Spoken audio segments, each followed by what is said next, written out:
Hello friends, तो स्वागत है एक बार फिर से आप सभी का हमारी एक नई सीडीपी की क्लास में। आज हम लोग सीडीपी का प्रैक्टिस सेट सॉल्व करेंगे जो आने वाली यूपी टेट परीक्षा के लिए बेहद महत्वपूर्ण साबित हो सकता है।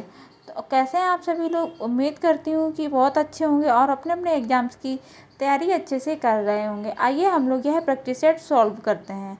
हमारा पहला क्वेश्चन है, निम्नलिखित में से कौन सा कथन सही नहीं है?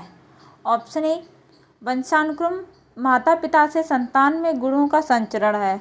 ऑप्शन दो, विकास प्राणी और उसके पर्यावरण की अंतःक्रिया का परिणाम है। ऑप्शन थ्री, वंशानुक्रम व्यक्ति की जन्मजात विशेषताओं का शोधन है। ऑप्शन फोर, माता पिता की शारीरिक और मानसिक विशेषताओं का संतानों में संचरित होना वंशानुक्रम है। तो हमारा इसका सही आंसर क्या होगा? ऑप्शन थ्री, वंशानुक्रम व्यक्ति की जन्मजात विशेषताओं का शोधन है। ओके, ऑप्शन नंबर थ्री हमारा सही हो जाएगा। आइए अगले प्रश्न पर चलते हैं हम लोग।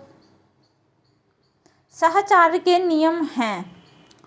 ऑप्शन एक, समानता का नियम। ऑप्शन दो, वैषम्य का नियम। ऑप्शन तीन, समीपता का नियम। ऑप्शन डी ये। ऑप्शन चार, ये सभी। तो हमारा इसका सही आंसर क्या होगा? ऑप्शन नंबर फोर, ये सभी। ओके, आइए अगले प्रश्न पर चलते हैं हम लोग।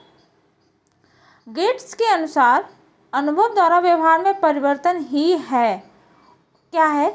ऑप्शन एक, अभिप्रेरण। ऑप्शन दो, समायोजन। ऑप्शन तीन, सीखना। ऑप्शन चार, चिंतन। तो हमारा इसका सही आंसर क्या हो जाएगा? ऑप्शन थ्री, सीखना। गेट्स के अनुसार अनुभव द्वारा ही व्यवहार में सीखना परिवर्तन है। ओके, आइए अगले प्रश्न पर चलते हैं हम लोग। हमारा अगला प्रश्न है,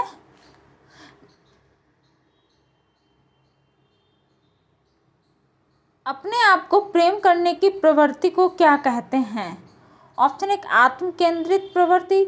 ऑप्शन दो, अहंकारी प्रवृत्ति। ऑप्शन तीन, नार्सिज्म की प्रवृत्ति। ऑप्शन फोर, हिप्नोटिज्म की प्रवृत्ति। तो हमारा इसका सही आंसर क्या होगा? ऑप्शन थ्री, नार्सिज्म की प्रवृत्ति। ओके, ऑप्शन नंबर थ्री हमारा सही हो जाएगा। आइए अगले प्रश्न पर चलते हैं हम लोग। मनुष्य की बुद्धि आगे की पीढ़ियों में संक्रमित होती है का कार्य इस जन्मजात योग्यता के विकास के लिए उपयुक्त परिस्थितियों का निर्माण करना है। ऑप्शन एक, क्षेत्र। ऑप्शन दो, मौसम। ऑप्शन तीन, वातावरण। ऑप्शन चार, जलवायु। तो हमारा इसका सही आंसर क्या होगा? वातावरण। ओके, ऑप्शन नंबर थ्री सही होगा। आइए अगले प्रश्न पर चलते हैं हम लोग।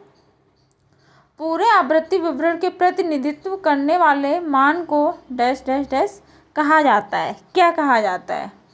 ऑप्शन एक, प्रामाणिक विचलन का मान। ऑप्शन दो, केंद्रवर्ती प्रमाप का मान। ऑप्शन तीन, सह संबंधी प्रतिनिधि का मान। ऑप्शन चार, समूच प्रतिशत प्रतिनिधि का मान। तो हमारा इसका सही आंसर क्या होगा? ऑप्शन दो, केंद्रवर्ती प्रमाप का मान। ओके, ऑप्शन नंबर दो हमारा सही हो जाएगा। आइए अगले प्रश्न पर चलते हैं हम लोग।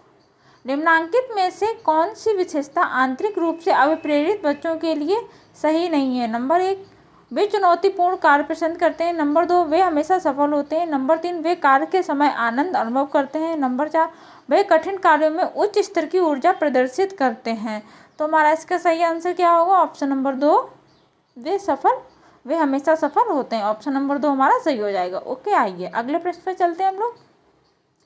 बालक एक ऐसी पुस्तक है जिसका शिक्षक को आद्योपांत अध्ययन करना चाहिए। उपरोक्त कथन किसके द्वारा कहा गया है? Option A, Plato. ऑप्शन दो, अरस्तु। ऑप्शन तीन, रूसो। ऑप्शन चार, रॉस। तो हमारा इसका सही आंसर क्या होगा? ऑप्शन थ्री, रूसो ने ये कथन कहा है। ओके, आइए अगले प्रश्न पर चलते हैं हम लोग। बाल मनोविज्ञान के अनुसार शिक्षा के क्षेत्र में मुख्य स्थान है किसका है? ऑप्शन ए, बालक का। ऑप्शन दो, अध्यापक का। ऑप्शन तीन, अभिभावक का। ऑप्शन चार, प्रशासक का। तो हमारा इसका सही आंसर क्या होगा? ऑप्शन एक, बाल मनोविज्ञान में शिक्षा के क्षेत्र में मुख्य स्थान बालक का है। ओके, ऑप्शन एक हमारा सही हो जाएगा। आइए अगले प्रश्न पर चलते हैं हम लोग। सामान्य से विशेष की तर्क की प्रक्रिया निम्नलिखित में से कौन सी पद्धति में है? ऑप्शन एक, आगमनात्मक। ऑप्शन दो, निगमनात्मक। ऑप्शन तीन, एक और दो दोनों। ऑप्शन चार, इनमें से कोई नहीं। तो हमारा इसका सही आंसर ऑप्शन दो, निगमनात्मक होगी। ठीक है, आइए अगले प्रश्न पर चलते हैं हम लोग। बाल्यावस्था की प्रमुख मनोवैज्ञानिक विशेषता क्या है? ऑप्शन 1 पर निर्भरता, ऑप्शन 2 सामूहिकता की भावना, ऑप्शन 3 धार्मिकता, ऑप्शन 4 अनुकरणात्मक प्रवृत्ति का अभाव। तो हमारा इसका सही आंसर क्या होगा? सामूहिकता की भावना बाल्यावस्था की प्रमुख विशेषता है। ओके, आइए अगले प्रश्न पर चलते हैं हम लोग। किशोरावस्था में संवेगों की तीव्रता किस प्रकार प्रकट होती है? ऑप्शन 1 प्रतिकूल पारिवारिक संबंध, ऑप्शन 2 व्यवसाय की समस्या, ऑप्शन 3 नई परिस्थिति के साथ समायोजन, ऑप्शन 4 उपरोक्त सभी। तो हमारा इसका सही आंसर क्या होगा? उपरोक्त सभी हो जाएगा। Okay, option number 4। आइए अगले प्रश्न पर चलते हैं हम लोग। 140 से अधिक बुद्धिलब्धि IQ वाले बच्चों को किस श्रेणी में रखेंगे? ऑप्शन 1 मूर्ख, ऑप्शन 2 मंदबुद्धि, ऑप्शन 3 सामान्य बुद्धि, ऑप्शन 4 प्रतिभाशाली। तो हमारा इसका सही आंसर क्या होगा? ऑप्शन 4 प्रतिभाशाली। ओके, आइए अगले प्रश्न पर चलते हैं हम लोग। सृजनशीलता मौलिक परिणामों को अभिव्यक्त करने की मानसिक प्रक्रिया है। उपरोक्त कथन किसके द्वारा दिया गया है? Option 1 Crow and Crow, option 2 James Drever, option 3 Ross, option 4 Skinner. तो हमारा इसका सही आंसर होगा option 1 Crow and Crow. Okay, आइए अगले प्रश्न पे चलते हैं हम लोग।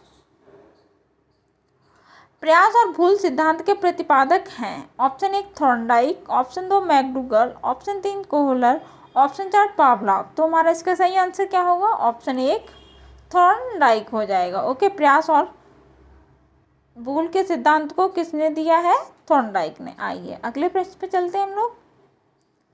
सीखने के पठार के निराकरण के लिए क्या नहीं करना चाहिए? ऑप्शन 1 सीखने वाले को प्रेरित और प्रोत्साहित करना चाहिए, ऑप्शन 2 सीखने की अच्छी विधि का प्रयोग करना चाहिए, ऑप्शन 3 उसे दंडित करना चाहिए, ऑप्शन 4 इनके कारणों का अध्ययन करना चाहिए। तो हमारा इसका सही आंसर होगा सीखने के पठार के निराकरण के लिए क्या नहीं करना चाहिए, यानी कि हमको छात्र को दंडित नहीं करना चाहिए। ओके, ऑप्शन 3 हमारा सही हो जाएगा। आइए अगले प्रश्न पर चलते हैं हम लोग। जिस वक्र रेखा में प्रारंभ में सीखने की गति तीव्र होती है और बाद में हमें यह क्रमशः मंद होती जाती है उसे कहते हैं? ऑप्शन 1 उन्नतोदर, ऑप्शन 2 नतोदर, ऑप्शन 3 मिश्रित वक्र रेखा, ऑप्शन 4 वक्र रेखा सही नहीं है होती है। ओके, तो हमारा इसका सही आंसर क्या होगा? ऑप्शन 1 उन्नतोदर वक्र, ऑप्शन 1 हमारा सही हो जाएगा। ओके, आइए अगले प्रश्न पर चलते हैं हम लोग। वैयक्तिक भिन्नता का क्या अर्थ है? ऑप्शन 1 दो व्यक्तियों में शारीरिक भिन्नता होना, ऑप्शन 2 कोई दो व्यक्ति शारीरिक मानसिक योग्यता और संवेगात्मक दशा में समान और एक जैसे नहीं होते हैं, नंबर 3 कोई दो व्यक्ति शारीरिक और मानसिक योग्यता में समान और एक जैसे होते हैं, ऑप्शन 4 उपरोक्त में से कोई नहीं। तो हमारा इसका सही आंसर क्या होगा? ऑप्शन 2 कोई दो व्यक्ति शारीरिक और मानसिक योग्यता और संवेगात्मक दशा में समान और एक जैसे नहीं होते हैं। ठीक है, ऑप्शन 2 हमारा सही हो जाएगा। आइए अगले प्रश्न पे चलते हैं हम लोग। मानसिक स्वास्थ्य विज्ञान का प्रमुख उद्देश्य है। ऑप्शन 1 बालक के मानसिक स्वास्थ्य की रक्षा करना, ऑप्शन 2 कुछ समायोजन का निराकरण करना, ऑप्शन 3 1 और 2 दोनों, ऑप्शन 4 उपरोक्त में से कोई नहीं। तो हमारा इसका सही आंसर हो जाएगा 1 और दोनों। ओके, आइए अगले प्रश्न पे चलते हैं हम लोग। रुचि का संबंध है। ऑप्शन 1 योग्यता, ऑप्शन 2 अवदान, ऑप्शन 3 1 और 2 दोनों, ऑप्शन 4 इनमें से कोई नहीं। तो हमारा इसका सही आंसर क्या होगा? ऑप्शन 2 अवदान। ओके, आइए अगले प्रश्न पे चलते हैं हम लोग। सीखे हुए ज्ञान कौशल या उपयोग करने को कहते हैं? ऑप्शन 1 प्रेरणा, ऑप्शन 2 सीखने का स्थानांतरण, ऑप्शन 3 भग्नाशय, ऑप्शन 4 चिंता। तो हमारा इसका सही आंसर क्या होगा? ऑप्शन 2 सीखने का स्थानांतरण। ओके, आइए अगले प्रश्न पर चलते हैं हम लोग। अनुबंधन की प्रक्रिया में प्रथम सोपान निम्नांकित में से कौन सा है? ऑप्शन 1 उत्तेजना, ऑप्शन 2 सामान्यीकरण, ऑप्शन 3 आवृत्ति, ऑप्शन 4 इनमें से कोई नहीं। ठीक है, तो हमारा इसका सही आंसर क्या होगा? ऑप्शन 1 उत्तेजना।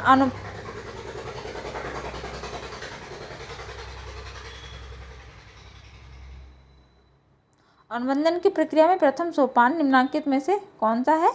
उत्तेजना। ओके, ऑप्शन 1 हमारा सही हो जाएगा। आइए अगले प्रश्न पर चलते हैं हम लोग। स्मृति सीखी हुई वस्तु का सीधा उपयोग है। उपरोक्त कथन किसका है? Option 1 McDougall, option 2 Woodworth, option 3 Ross, option 4 Drever. तो हमारा इसका सही आंसर क्या होगा? ऑप्शन 2 वुडवर्थ को स्मृति सीखी हुई वस्तु का सीधा उपयोग है। ये किसने कहा? वुडवर्थ ने। आइए अगले प्रश्न में चलते हैं हम लोग। निम्नलिखित में से कौन सी दशाएं ध्यान को आकर्षित करने की आंतरिक दशा नहीं है? ऑप्शन 1 उद्दीपन की स्थिति, ऑप्शन 2 आवश्यकता, ऑप्शन 3 1 या 2 दोनों, ऑप्शन 4 1 और 2 दोनों। ठीक है, तो हमारा इसका सही आंसर क्या होगा? ऑप्शन 1 उद्दीपन की स्थिति। आइए अगले प्रश्न पे चलते हैं हम लोग। संवेग की उत्पत्ति से होता है, क्या होता है? संवेग की उत्पत्ति यहाँ पे हो जाएगा डैश डैश डैश होती है। किससे होती है? ऑप्शन 1 आदतों से, ऑप्शन 2 मूल प्रवृत्तियों से, ऑप्शन 3 शारीरिक विकास से, ऑप्शन 4 संप्रत्तियों के निर्माण से। तो हमारा इसका सही आंसर क्या होगा? ऑप्शन 2 मूल प्रवृत्तियों से संवेग की उत्पत्ति होती है। ओके, आइए अगले प्रश्न पर चलते हैं हम लोग। अभिप्रेरण के लिए डैश अक्सर डैश डैश डैश शब्द का प्रयोग किया जाता है। अभिप्रेरण के लिए कौन से शब्द का प्रयोग किया जाता है? ऑप्शन 1 संवेग, ऑप्शन 2 आवश्यकता, ऑप्शन 3 भावना, ऑप्शन 4 प्रत्यक्षीकरण। तो हमारा इसका सही आंसर क्या होगा? ऑप्शन 2 आवश्यकता। ओके, आइए अगले प्रश्न पर चलते हैं हम लोग। अगले प्रश्न पर चलते हैं हम लोग। विद्यार्थियों में प्रत्यय विकास का निर्माण के लिए शिक्षक क्या करता है? ऑप्शन 1 की शिक्षण विधि सरल से जटिल की ओर होनी चाहिए, ऑप्शन 2 को विद्यार्थियों को व्यापक अनुभव का अवसर प्रदान करना चाहिए, ऑप्शन 3 को विद्यार्थियों को निर्मित प्रत्ययों के अंतरण का अवसर देना चाहिए, ऑप्शन 4 को उपरोक्त सभी क्रियाएं करनी चाहिए। इसका हमारा सही आंसर क्या होगा? ऑप्शन नंबर 4 विद्यार्थियों में प्रत्यय विकास या निर्माण के लिए शिक्षक को उपरोक्त सभी क्रियाएं करानी चाहिए। ओके, आइए अगले प्रश्न पर चलते हैं हम लोग। चिंतन मानसिक क्रिया का ज्ञानात्मक पहलू है। चिंतन की यह परिभाषा किसने दी है? Option 1 Warren, option 2 Ross, option 3 Valentine, option 4 Skinner. तो हमारा इसका सही आंसर क्या होगा? ऑप्शन 2 रॉस ने ये परिभाषा दी है। ओके, आइए अगले प्रश्न पर चलते हैं हम लोग। कल्पना के लिए ऑप्शन 1 ज्ञानेंद्रियों को प्रशिक्षित करना चाहिए, ऑप्शन 2 कहानी सुनना चाहिए, ऑप्शन 3 रचनात्मक प्रवृत्ति के विकास पर ध्यान देना चाहिए, ऑप्शन 4 उपरोक्त सभी क्रियाएं करनी चाहिए। तो हमारा इसका सही आंसर क्या होगा? ऑप्शन 4 उपरोक्त सभी क्रियाएं करनी चाहिए। ओके, वीडियो अच्छी लगी हो तो एक लाइक, शेयर और चैनल को सब्सक्राइब जरूर कर दें। मिलते हैं कल एक नई वीडियो के साथ में, तब तक के लिए बाय एंड धन्यवाद।